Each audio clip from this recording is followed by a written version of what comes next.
২৬ March শুরু হচ্ছে প্রবাসের মাটিতে ফুটবলের বড় আসর। দর্শকদের জন্য থাকছে মার্সিডিজ বেঞ্জ সহ অবিশ্বাস্য সব উপহার।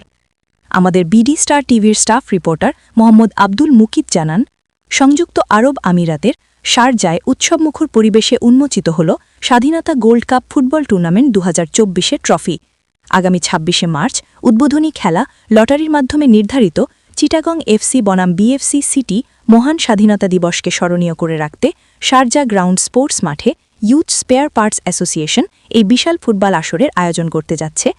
শুক্রবার ১৩ মার্চ রাতে শারজা হুদাইবিয়া রেস্টুরেন্টে এক আড়ম্বরপূর্ণ অনুষ্ঠানের মাধ্যমে টুর্নামেন্টের ট্রফি উন্মোচন করা হয়।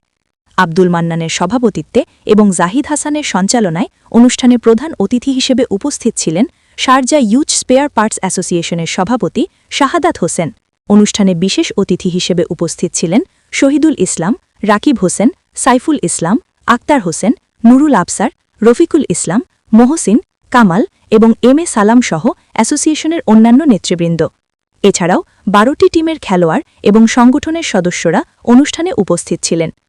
এই টুর্নামেন্টের সবচেয়ে চমকপ্রদ এবং আলোচিত দিক হল এর পুরস্কার।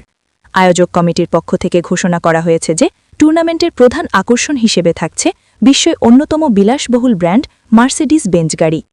প্রবাসে আয়োজিত কোনো ফুটবল টুর্নামেন্টে এমন রাজকীয় পুরস্কারের ঘোষণা খেলোয়াড় এবং দর্শকদের মাঝে ব্যাপক উদ্দীপনা ও আলোড়ন সৃষ্টি করেছে। আয়োজক কমিটি জানান, প্রবাসের যান্ত্রিক জীবনের ব্যস্ততার মাঝেও বাংলাদেশিদের মধ্যে ভ্রাতৃত্ববোধ ও সম্প্রীতি বজায় রাখা এবং নতুন প্রজন্মের কাছে স্বাধীনতার গুরুত্ব তুলে ধরতেই এই আয়োজন।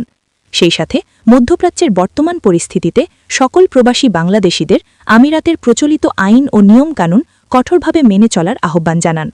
বিদেশের মাটিতে দেশের ভাবমূর্তি উজ্জ্বল করতে খেলাধুলাই হোক অন্যতম মাধ্যম, এমনটাই প্রত্যাশা আয়োজকদের।